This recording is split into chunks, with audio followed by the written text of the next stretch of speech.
별거 그 자체만으로 이혼을 쉽게 인정하기는 어려운 것이 그렇다면은 기러기 부부라든지 또 육아나 직장 때문에 장거리에서 주말 부부하는 분들 그런 분들은 정말 열심히 가정을 유지하려고 했던 것뿐인데 언제 이혼당할지 몰라서 걱정해야 되잖아요. 그래서 그 별거 자체만으로 이혼이 성립이 쉬운 것은 아니고 다만 별거하면서도 잘 부부관계 유지해 왔었는데 어느 순간부터 별거하면서 외도를 했다거나 별거하면서 굉장히 소홀해져서 서로 이제 만날 때 서먹서먹해져 붙었다거나 이런 계기들을 입증하는 게 필요하고요. 그리고 그런 와중에도 내가 부부관계를 회복하기 위해서 어떤 노력을 기울였었는지 이 부분까지 이제 입증을 한다고 한다면 그럼에도 불구하고 이 부부는 혼인이 파탄됐다. 이렇게 보면 이혼이 성립됩니다. 그 별거 중에 이렇게 별거 하다가 이제 이혼을 하게 될 때 그때 내가 벌어놓은 재산이 있을 거 아니에요. 그 재산도 분할을 해야 되는 거예요, 그럼? 실제 제가 상담한 사건이 이런 경우 있었어요. 이제 남편이 이제 집을 나가가지고 다른 여성랑 살림살이했거든요. 근데 이제 별거 이후에 남편이 사업인데 사업이 또 잘 된 거예요. 그러니까 20년 동안 이제 아내가 이제 어떻게 했냐면 시댁을 계속해서 찾아가서 제사도 지내고 시부모도 봉양하고 그렇게 노력을 다한 거예요. 그래서 나중에 20년 후에 이혼 소송하니까 남편이 뭐라고 했겠어요.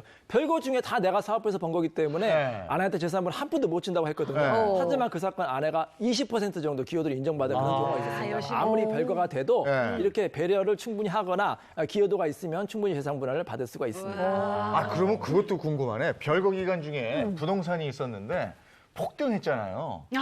그래서 그게 이제 폭등한 거야. 근데 나중에 그러면 어떻게, 어느 시점에서 그걸 예금도 마찬가지고. 요즘에 집값이 오르니까 재미있는 현상이 발생하는데 이런 경우가 있었어요.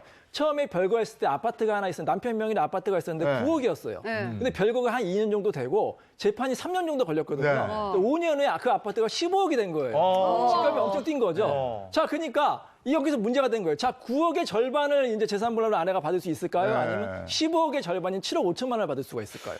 그 재판이 안 끝났으면 그 재판이 안 끝난 그 시점이니까 그거 한 15억 그거 받을 수 있는 거예요? 맞습니다. 우리 법상 사실이 변론 시, 그러니까 재판이 끝날 때 기준으로 하는 거예요. 그래서 15억의 절반인 7억 5천만 원을 받을 수가 있습니다. 그러면 저 예금은 어떻게 돼요? 예금은 반대인데요. 잘 보세요. 별거할 당시에는 남편이 5억 원 정도의 예금이 있었어요. 근데 별거 도중과 재판 도중에 그 5억 원을 전부 다 쓴 거예요. 나중에 조회해 보니까 1원밖에 안 남았어요. 자, 그러면 5억 원이 기준이 될까요? 1원이 기준이 될까요?